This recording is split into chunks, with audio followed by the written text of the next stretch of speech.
할렐루야. 원목사와 성경 읽기. 오늘은 출애굽기입니다. 우리가 성경의 첫 번째 책인 창세기를 50장까지 잘 보았고요. 오늘부터 또 출애굽기 40장입니다.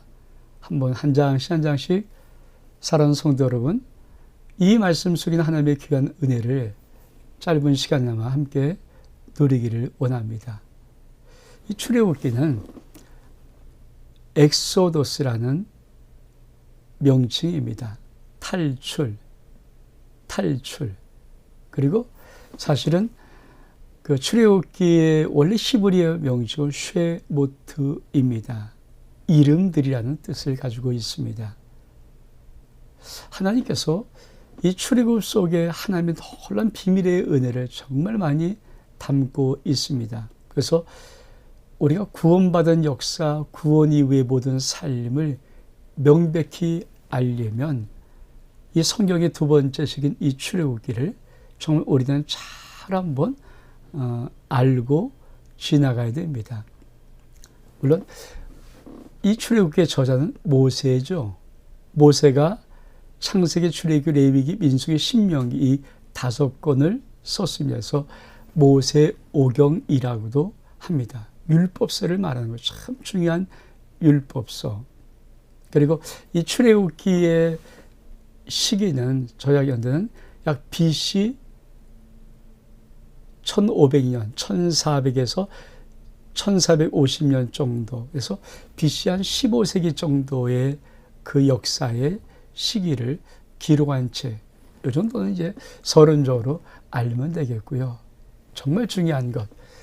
우리 출애굽기를 꼭 볼 때 40장까지 우리가 사실 이렇게 보다 보면 정확히 뭔지를 모르잖아요. 그러니까 정확하게 출애굽기는 딱 둘로 나눌 수 있다.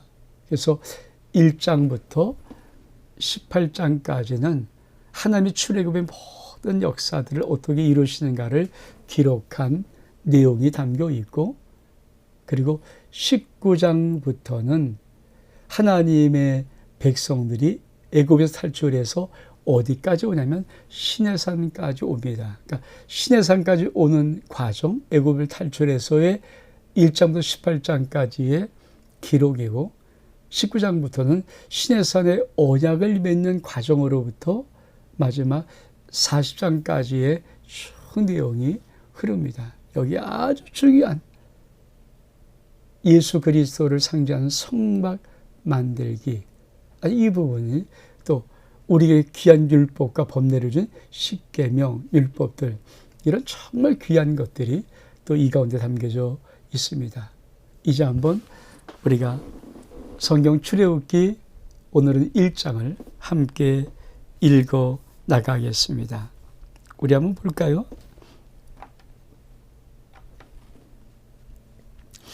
출애굽기 1장 1절 소제목은 이스라엘 자손이 학대를 받다. 같이 한번 읽겠습니다.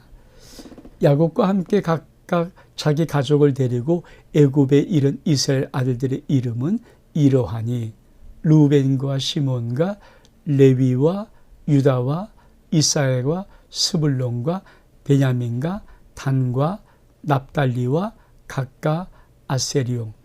야곱이 허리에 나온 사람이 모두 70이요 요셉은 애굽에 있었더라. 요셉과 그의 모든 형제와 그 시대의 사람은 다 죽었고 이스라엘 자손은 생육하고 불어나 번성하고 매우 강하여 온 땅에 가득하게 되었더라. 요셉을 알지 못한 세 왕이 일어나 애굽을 다스리더니 그가 그 백성에게 이르되 이 백성 이스라엘 자손이 우리보다 많고 강하도다. 자, 우리가 그들에게 대하여 지혜롭게 하자.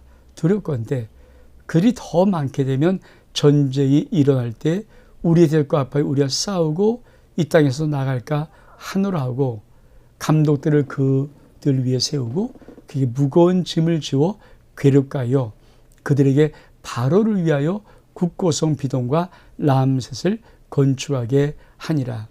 그러나 학대를 받을수록 더욱 번성하여 퍼져나가니 애굽 사람이 이스라엘 자손으로 말미암아 근심하여 이스라엘 자손에게 일을 엄하게 시켜 어려운 노동으로 그들의 생활을 괴롭게 하니 곧 흙 이기와 벽돌 굽기와 농사 여러 가지 일이라.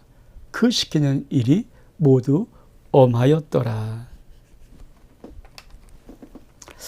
사랑하는 성도 여러분, 우리가 이 출애굽기를 보면서 출애굽기의 그 히브리 명칭은 쉐모트입니다. 쉐모트, 즉 이름들, 이런 뜻입니다.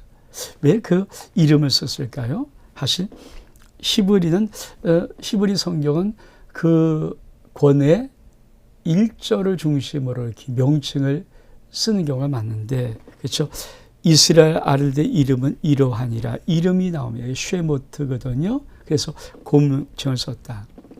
또 한 가지, 우리가 출애굽기를 정말 이렇게 탁 열면서 하나님이 무엇을 말씀하고 싶은가 이거를 탁 알아야 되잖아요. 야곱과 함께 각각 가족을 데리고 애굽에 이른 이스라엘 아들의 이름은 이러하니. 르벤, 시몬 쭉 나옵니다. 자, 출애굽기 지금 하나님이 제일 먼저 무엇을 말씀하고 싶습니까? 출애굽기는 어떤 별도 독립된 역사들이 아니야. 즉 출애굽기를 하나님이 이루시는 이 모든 과정이 무엇입니까?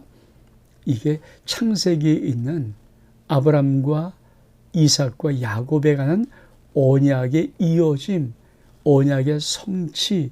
하나님이 아브람과 이삭과 야곱에게 내가 이 땅, 가나안 땅을 너희 영원히 주리라. 그 언약의 성취를 하기 위하여 이 출애굽 역사가 일어난다. 이거를 어떻게 연결시킵니까? 출애굽 속에 들어간 사람들의 이름, 야곱의 12아들의 이름과 가족들, 그 이름들을 기록하면서 지금 이 출애굽하는 이 백성들은 그냥 다른 사람이 아니야. 야곱의 가족들이야. 이스라엘의 12아들들이야. 다시 말하면 언약 백성이야. 이들에게 하나님이 가나안 땅을 주기로 약속했어. 그러니까 출애굽은 왜 하는 겁니까? 하나님의 약속을 이루기 위해서 하는 과정이라는 거예요. 이게 출애굽기를 열어갈 때 정말 우리가 꼭 알아야 하는 아주 중요한 키입니다. 그래서 이름들을 쓰는 거예요. 르벤, 시몬, 레위, 유다, 이사갈, 스불론, 베냐민, 단, 납달리, 갓, 아셀, 이렇게 해서 야곱에로 나온 사람 70명이고 요셉은 애굽에 있었더라. 이 과정을, 이 말씀을 왜 쓰셨는가? 출애굽의 역사가 하나님의 약속의 성취로 일어나는 것이다. 이거를 다 다리를 놔주는 그런 말씀입니다. 그리고 이 출애굽은 뭡니까? 하나님이 애굽이라는 아주 좋은 비옥한 인큐베이터에서 아버지께서 아주 안전하게 당신의 자손들, 당신의 그 백성들을 백성 만들게 하는 거거든요. 그러니까 백성이 만들려면 뭡니까? 나라가 되려면 이 백성이 많아야죠. 그래서 뭡니까? 하나님이 약속이 뭡니까?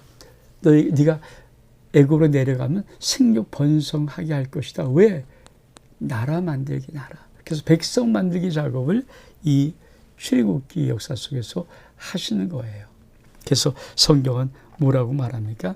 이렇게 말합니다. 7절에 보니까 이스라엘 자손은 생육하고 불어나 번성하고 매우 강하여 온 땅에 가득하게 되었더라. 그래서 하나님의 말씀을 볼 때 우리는 단편적으로 쭉 읽어나가는 게 중요한 게 아니라 어떻게 하나님의 구속의 스토리가 이어져 오고 있는가? 하나님의 예언의 말씀들이 어떻게 하신 말씀들이 어떻게 이루어져 오고 있는가? 이 관점에서 우리는 잘 보아야 합니다. 하나님이 나라 만들기 위해서 야곱의 12아들 그리고 70명의 이 가족을 애굽의 고센 땅에 요셉에게 보내어서 요셉의 그 그늘 아래서 잘 살게 하면서 뭡니까? 완전히 나라 만들기 뻥튀기를 하시는데 70명이 들어가서 430명이 나올 때 그렇죠. 약 200만 정도의 큰, 왜? 남자와 장정, 즉 싸움에 나갈 20대 이상을 계수할 때 이 숫자가 약 60만 명이었기 때문에 여자와 아이를 합치면 약 한 200만 명 정도 되는 큰 나라, 70명에서 200만을 뻥튀기하는 그 역사를 이루시는 것. 그게 바로 7절입니다. 이스라엘 자손이 생육하고 불어나 번성하여 매우 강하여 온 땅에 가득하게 되었더라.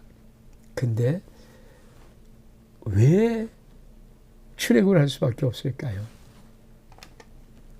그렇죠? 8절입니다. 요셉을 알지 못하는 새 왕이 일어나서 애굽을 다스립니다.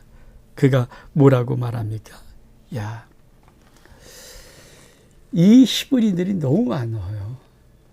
만약에 이들이 너무 많은데 혹시 전쟁이 일어나서 이들이 적과 결탁해서 우리를 치고 이 땅을 탈출할까 봐. 왜? 이들이 노예자원, 종자원이거든요.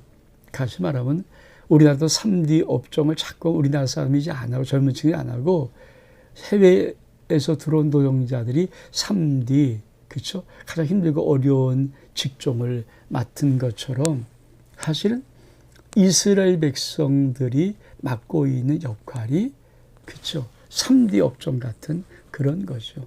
그러니까 노예와 종살이 하면서 자기가 부리고 싶을 대로 부리는 그 숫자들이 떠나면 안 되잖아요. 또 우리가 반역하면 안 되잖아요. 그래서 지혜롭게 하는 것이 뭡니까? 어떻든 이들의 인구의 숫자를 더 불어나지 않도록 막으면서 이들을 고역시켜서 어떻든 짓눌러면서 하려고 하는 것. 이것이 이제 그 출애굽할 수밖에 없는. 왜? 사람이 환경이 좋으면 배부르고 등 따두면 여기가 좋사오니 이렇게 하잖아요. 근데 하나님은 이제 떠날 때가 가까울 쯤에서 뭡니까? 환경을 조성하는데 어떻게 조성합니까?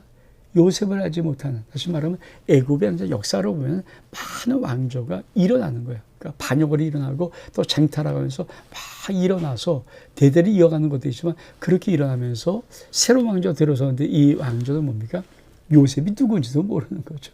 뭐 역사에 관심도 없고 자기가 세우고 싶은 이 왕조에만 관심이 있는 그 왕이 일어나면서 지금 히브리 사람들의 이 삶이 빡빡해지고 이들은 더 이상 이제 거기서 머물러 있을 수 없을 만큼 힘든 일들이 벌어집니다. 그것뿐 아니라 이런 일이 벌어지기 시작합니다. 우리 같이 한번 15절 이하의 말씀을 읽겠습니다. 애굽 왕이 히브리 산파 시브라 하는 사람과 부하라는 사람에게 말하여 이르되 너는 히브리 여인을 위하여 해산을 도울 때 그 자리를 살펴서 아들이거든 그를 죽이고 딸이거든 살려두라. 그러나 산파들이 하나님을 두려하여 애굽 왕의 명령을 어기고 남자 아이들을 살린지라. 애굽 왕이 산파를 불러 그들에게 이르되 너희가 어찌하여 이같이 남자 아기를 살렸느냐. 산파가 바로에게 대답하되 히브리 여인은 애굽 여인과 같이 아니하고 건장하여 산파가 그들에게 이르기 전에 해산하였도다 이나 하매 하나님이 그 산파에게 은혜를 베푸시고 그 백성은 번성하고 매우 강해지니라. 그 산파들은 하나님을 경외함으로 하나님이 그들의 집을 흥하게 하신지라.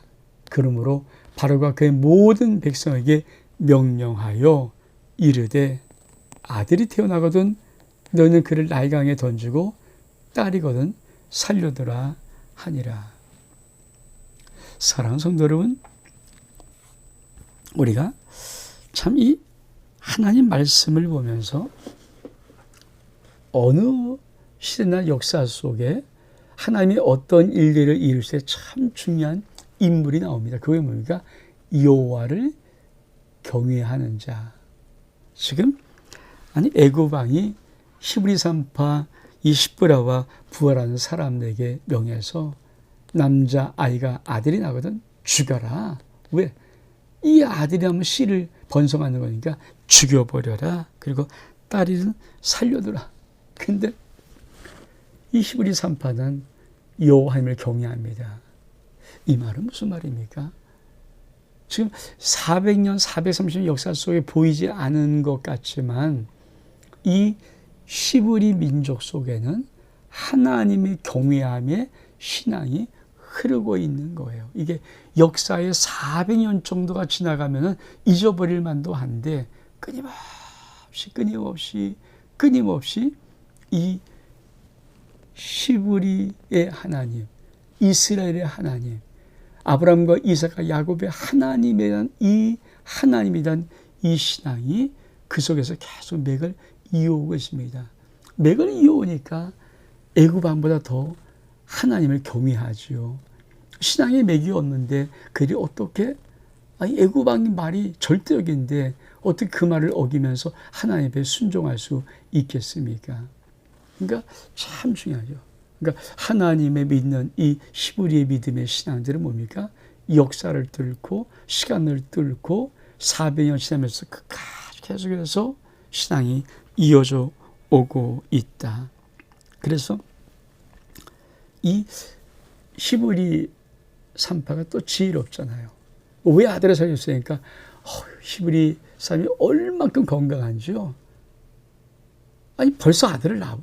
내가 하면 아들을 좀 죽이려고 하는데 이미 아들을 낳고서 감춰버렸어요. 그럼 어떻게 합니까? 여러분? 하나님이 기억하시는 거죠. 하나님이 그 산파들에게 은혜를 베푸시니 그 백성은 번성하고 매우 강하니라. 그래서입니까? 산파들은 하나님을 경외하였으므로 하나님이 그 집안을 흥화하게 하시는지라. 하나님은 반드시 응답하시고 보답해 주시죠. 정말 산파들의 이 지혜로 히브리 민족이 한 나라 만들기 백성을 잘 완성할 즈음에 하나님은 이 히브리 산파들에게 그 집안의 흥왕을 통하여서 축복을 주십니다. 지금 어떤 것이 있어요? 하나는 보이는 애굽 왕의 바로의 강한 진들은 압제가 있고 한쪽 밑바닥에서 보이지 않는 하나님의 은혜의 물결들이 이렇게 축복의 물결들, 보호의 물결들이 밑바닥에서 이렇게 흐르고 있습니다. 우리가 정말 신앙생활 때 참 중요한 것이 이거예요. 그러니까 내 인생의 현실만 바라보지 말고 현실은 애굽 왕 바로처럼 강하게 압박하고 막 죽인다고 하고 막 죽이려고 하고 막 이런 현실적인 위험성이 있죠. 그런데 지금 이 출애굽기 1장을 통해서 뭡니까? 역사 속의 밑바닥 속에는 하나님의 은혜의 물줄기가 이렇게 그렇죠 흐르고 있어요. 그러니까 하나님은 당신을 경외하는 히브리 산파에게 지혜로움을 보고 그 집안을 흥왕하게 하시면서 하나님의 은혜의 손길을 이렇게 만지시는 것. 그래서 우리는 현실만 보고 결코 실망하거나 낙담되면 안 돼요. 그러니까 이제 애굽 왕 이 바로가 화가 나죠. 왜? 아니 죽이지 못하고 다 숨겨둬 버리니까. 그러니까 뭐라고 명령을 내립니까? 그러므로 바로가 그의 모든 백성이 명령하여 아들이 태어나거든 너희는 그를 나일강가에 던지고 딸이거든 살려두라. 뭐라고요? 나일강에 던져버리라는 거예요. 여러분, 이때가 절대적인 위기 아닙니까? 이제는 모든 히브리 사람들은 남자가 아들이 태어나면 어떻든 버려야 되는 나일강에. 큰 위기인데 결국 이것이 뭡니까? 우리가 바로 다음 장에서 보면 이게 하나님의 위기인데 귀의 손길이에요. 정말 위험한 순간인데 위기를 만나는데 하나님의 손길이 더 강력하게 나타나는 것입니다. 사랑하는 성도 여러분, 이 출애굽기가 출발이었습니다. 우리가 한 장 한 장씩 같이 한번 읽어나가면서 이 말씀 속에는 하나님의 은혜의 말씀들을 나눌 때 저는 확신합니다. 이 출애굽기 40장까지를 또 맞춰놓으면 우리의 믿음은 더욱더 아름다운 반석 위에 굳건히 서 있을 것입니다. 저는 우리 성도들이 제가 이제 이 교회를 떠나기 전에 꼭 한번 도전하기를 원하고 꼭 한번 같이 나누고 싶었던 것은 성경 1189장을 같이 읽어나가면서 한 번만이라도 여러분이 성경 전체를 다 들으면 우리 하나님 앞에 떳떳하지 않겠습니까? 그래도 하나님, 내가 성경 1189장 아버지의 모든 약속의 말씀을 내가 주의 종을 통해서 다 같이 한번 읽고 정확하게 한번 배웠습니다. 사실 이 기회를 놓치면 여러분 1189장을 읽을 수는 있어요. 여러 번 읽을 수 있으면 주의 종을 통해서 한번 전체 설교를 듣는 또 은혜를 나누는 말씀을 배우는 이 깊은 아름다운 시간은 두 번 다시 갖지 못할지 모릅니다. 그래서 출애굽기 이제 두 번째 책이 시작되었으니까 파이팅하고 한번 같이 또 40일 동안 우리 하루 한 장씩 달려가면서 이 출애굽기 속에 정말 보석 같은 하나님의 은혜를 함께 누릴 수 있기를 주 이름으로 축복합니다. 자, 잊어버리면 안 돼요. 출애굽기 40장까지입니다. 모세가 썼습니다. BC 15세기 이 사건입니다. 근데 중요한 것이 있습니다. 1장부터 18장까지가 한달락 출애굽 사건, 19장부터 마지막 40장까지가 신의 산의 언약의 사건입니다. 크게 나누고 여러분 달려갈 수 있기를 축복합니다. 온 목사와 성경 읽기 출애굽기 1장 여기서 마칩니다. 샬롬.